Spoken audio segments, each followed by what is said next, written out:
আপোনালোকে দেখিছে যোৱাকালিৰ পৰা সামাজিক মাধ্যমেই হওক বা মিডিয়াতে মহিলা 33% ৰিজাৰ্ভেশ্যন মানে লৈ পেলাই সাংঘাতিক এটা বিতৰ্ক আৰু চৰ্চা আৰম্ভ হৈছে। আৰু বিজেপিয়ে এই গোটেই চৰ্চাটোত কংগ্ৰেছলৈ তেওঁলোকে গোটেই বলটো ঠেলি দি তেওঁলোকে এটা ধোৱা তুলসীৰ পাত হ'বলৈ গৈছে। তেওঁলোকে কৈছে যে মহিলা একচুৱেলি 33% ৰিজাৰ্ভেশ্যনৰ যোৱাকালিৰ যিটো ভোটিং হৈছিলে এই ভোটিঙত বিৰোধীয়ে একচুৱেলি মহিলাক সন্মান নকৰা বুলি তেওঁলোকে এটা মানে কালাৰ দিবলৈ গৈছে।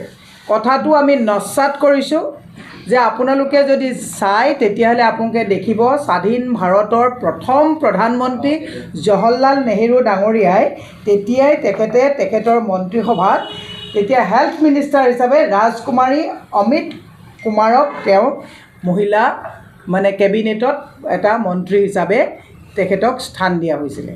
গতিকে এওঁলোকক আমি ক'ব বিচাৰিছোঁ যে বিজেপি চৰকাৰ কিমান মহিলা প্ৰেমী এই কথাটো মই তেওঁলোকক ক'ব বিচাৰিছোঁ। 2023 চনৰ ছেপ্টেম্বৰত 454টা ভোটত কংগ্ৰেছ আৰু বিৰোধী সকলোৱে একেমুখে তেওঁলোকক সমৰ্থন দি মহিলা আসন সংৰক্ষণ 33% ৰিজাৰ্ভেশ্যনৰ গোটেই কথাটোত মোহৰ লগাইছিল। আৰু তেওঁলোকে বিজেপিয়ে তাত এটা চৰ্ত ৰাখিছিলে, ডিলিমিটেশ্যনৰ চৰ্ত ৰাখি পেলাই তেওঁলোকে গোটেই বস্তুটোকে চেঞ্চাছ আৰু চৰ্তৰ মাজলৈ সোমোৱাই দিয়ে এক মেৰপাকত গোটেই ৰিজাৰ্ভেশ্যন বিলখনক তেওঁলোকে সাঙুৰ খুৱাই লৈছিলে। এতিয়া আমাৰ প্ৰশ্ন হ'ল 2023 চনত যিখন আইনত পৰিণত হৈছিলে আজি কুপতি কিয় তেওঁলোকে তাত বলবৎ নকৰিলে, এক বৃহৎ প্ৰশ্ন। আৰু আপোনালোকে যদি ভালকৈ চায় বিজেপি চৰকাৰ অহাৰ পৰা তেওঁলোকৰ সংসদত মহিলাৰ আসনৰ সংখ্যা 12.09% আৰু কংগ্ৰেছৰ কিন্তু 14.9% কংগ্ৰেছৰ তাত আজি তাৰিখত মহিলাৰ মানে অংশীদাৰিত্ব তাত আছে। আৰু তেওঁলোকে যদি ইমানেই মহিলাক মানে একে সুৰক্ষা মহিলা প্ৰেমীৰ কথা ক'বলৈ গৈছে, আপোনালোকক দূৰলৈ আমি নাযাওঁৱেই। যোৱা লোকসভা নিৰ্বাচনত মই অসমৰ কথাই কওঁ, কংগ্ৰেছে দুগৰাকীকে প্ৰাৰ্থী মীৰা বৰঠাকুৰ আৰু ৰজলিনা তিৰ্কী আৰু তেওঁলোকে মাত্ৰ এগৰাকী দিছপুৰকে গুৱাহাটী লোকসভাত প্ৰাৰ্থিত্ব দিছিলে। আৰু এইবাৰ যদি আপোনালোকে চায় তেতিয়াহ'লে বিধানসভাত বিজেপিয়ে ইমান মহিলা কৈ থকা পাৰ্টিটোৱে মাত্ৰ 6গৰাকী প্ৰাৰ্থিত্ব প্ৰদান কৰিছে আৰু তাৰ বিপৰীতে কংগ্ৰেছে কিন্তু আমি 13গৰাকী মহিলাক প্ৰাৰ্থিত্ব প্ৰদান কৰিছে। এওঁলোকে কংগ্ৰেছক মহিলা বিদ্বেষী বুলি ক'বলৈ যায়।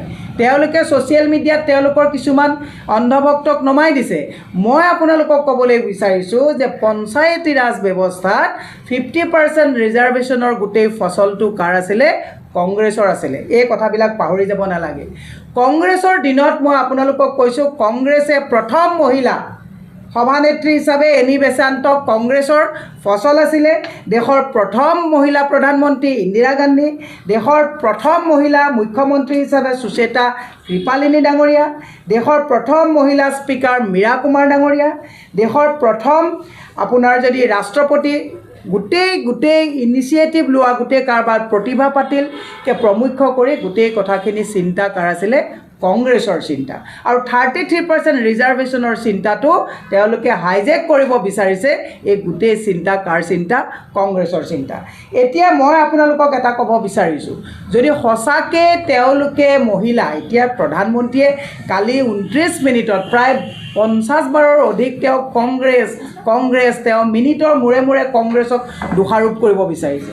প্ৰধানমন্ত্ৰী ডাঙৰীয়াক কৈছোঁ নাৰীৰ শক্তিৰ কথা কৈছে, কিন্তু নাৰীৰ প্ৰতি ভক্তি নাই। নিজৰ ঘৰতে তেওঁ গাত চিকুটি চালে গম পাব।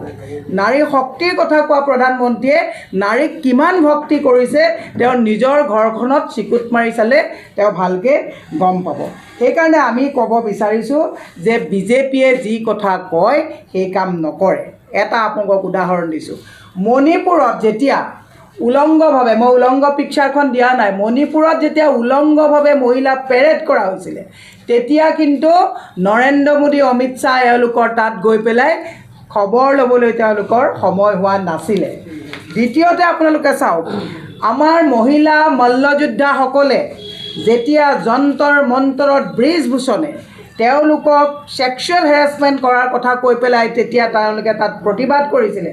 পুলিচ লগাই কেনেকৈ মল্লযোদ্ধাসকলক চুচৰাই লৈ যোৱা হৈছিলে, এয়া তেওঁলোকৰ কেনেকুৱা মহিলা প্ৰেম, মহিলা বন্দনা, এই কথা ভাৰতবৰ্ষৰ ৰাইজে আৰু অসমৰ ৰাইজে বুজি পালে ভাল।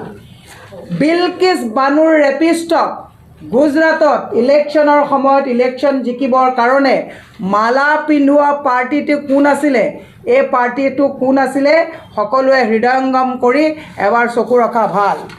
উনাও কাণ্ড, ইয়াত এই উনাও কাণ্ডৰ কথা আপোনালোকে জানে, হথৰাছৰ কথা আপোনালোকে জানে। দূৰলৈ মই নাযাওঁ, অসমৰ জোনমণি ৰাভাক যেতিয়া হত্যা কৰা হৈছিল, পিছত সেইটো এক্সিডেণ্টলৈ কনভাৰ্ট কৰা হ'ল। জোনমণি ৰাভাৰ ঘৰত বিজেপিৰ কোন কোন গৈ পেলাই খবৰ লৈছিলে, প্ৰত্যেকজন সাংবাদিকৰ হাতত খবৰ আছে। আৰু দূৰলৈ মই নাযাওঁ, গৰিমা গাৰ্গ ডাঙৰীয়া দৈনিক তেখেতে চকুলো টুকি আছে। আজি তাৰিখত গৰিমা গাৰ্গ ডাঙৰীয়াকো যদি মহিলা বন্দনাৰ কথা কয়, নাৰী সুৰক্ষাৰ কথা কয়, আজি জাষ্টিছ দিয়াৰ ক্ষেত্ৰত নৰেন্দ্ৰ মোদী, অমিত শ্বাহ ডাঙৰীয়া, ইয়াত নিৰ্মলা সীতাৰামন ডাঙৰীয়ানী সকলোৱে নিৰ্বাচনৰ প্ৰচাৰৰ কাৰণে ইয়াত পিয়াপি দি ফুৰিলে, কিন্তু গৰিমা গাৰ্গ ডাঙৰীয়ানীৰ চকুলোৰ বুজ ল'বলৈ যাবলৈ এওঁলোকৰ সময় নহ'ল। এওঁলোকৰ ঘৰিয়ালৰ যি চকু পানী, এই চকু পানী মানুহে বুজি পাইছে। এতিয়া আচল কথাটো হ'ল, যোৱা পৰহি দিনাখন কি কাৰণত সংসদত এই বিলখন পাছ নহ'লে, এই কথাটো আপোনালোকে জানক। তেওঁলোকৰ অভিসন্ধি আছিলে যে ডিলিমিটেশ্যন আৰু চেঞ্চাছ 2011 মতে ডিলিমিটেশ্যন কৰি 850টা ছিট বনাব, তাৰপিছত তেওঁলোকে মহিলাক দিব। আৰু ছিট কেনেকৈ বনাব, যেনেকৈ জম্মু কাশ্মীৰ আৰু অসমত ডিলিমিটেশ্যন তেওঁলোকৰ হিচাপত বনালে। মই এটা এক্সাম্পল দিওঁ, চেণ্ট্ৰেল গুৱাহাটী। আপোনালোকে যদি চাই, গোটেই ভোটিং পেটাৰ্ণটো তেওঁলোকে তেওঁলোকৰ য'ত য'ত পকেট আছে তেনেকৈ তেওঁলোকে ডিলিমিটেশ্যন কৰি বিজেপিৰ ভৱিষ্যত সুৰক্ষাৰ কাৰণে ডিলিমিটেশ্যনৰ এটা পৰিকাঠামো তেওঁলোকে বনাব বিচাৰিছিল। হিন্দী যিবিলাক ডাঙৰ ডাঙৰ হিন্দী বলৰ যিবিলাক ষ্টেট আছে, তেওঁলোকৰ সুবিধাৰ্থে তেওঁলোকে ডিলিমিটেশ্যন কৰি ছিট বৃদ্ধি কৰি, বাকী সৰু সুৰা যিবিলাক ৰাজ্য আছে তাক নিশকতীয়া কৰি হিন্দী বলয়ৰ মাজত নিজৰ আধিপত্য বিস্তাৰ কৰিবৰ কাৰণে তেওঁলোকে ডিলিমিটেশ্যনটো চৰ্ত হিচাপে ৰাখি তেওঁলোকে ওমেন এম্পাৱাৰমেণ্টৰ কথা কৈ মহিলা 33% ৰিজাৰ্ভেশ্যনৰ কথা কৈছিল। কিন্তু আমাৰ বিৰোধী দলৰ দলপতি, আমাৰ ৰাহুল গান্ধী ডাঙৰীয়া, উপদল